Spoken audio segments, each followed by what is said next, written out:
même de la Cisjordanie, c'est très compliqué de se déplacer. C'est très compliqué de passer d'une des petites zones vertes là, que vous voyez à une autre.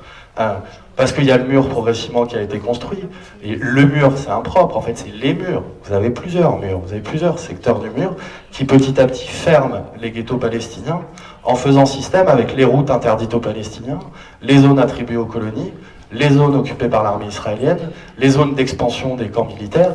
Tout ça fait que vous avez des petites poches isolées les unes des autres et que si l'État d'Israël le souhaite, il ferme.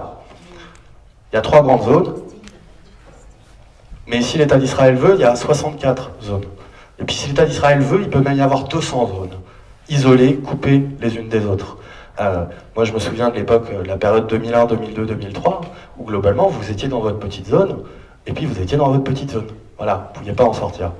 À moins d'avoir une autorisation spéciale, etc., etc. Ce qui donne lieu à des régimes de circulation complètement délirants, ça a été évoqué tout à l'heure, mais moi j'avais essayé de bosser dessus, mais on s'y perd parce que c'est terrifiant. Vous avez plus de 100 statuts différents dans les territoires palestiniens pour la circulation.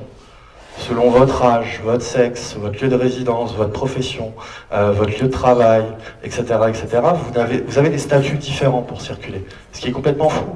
C'est-à-dire, il y a des gens, les jours pairs, ils peuvent aller dans la ville d'à côté, mais pas les autres jours. Mais par contre, leur épouse pourra peut-être y aller. Puis un jour, c'est les moins de 35 ans. Et puis un jour, ceci, cela.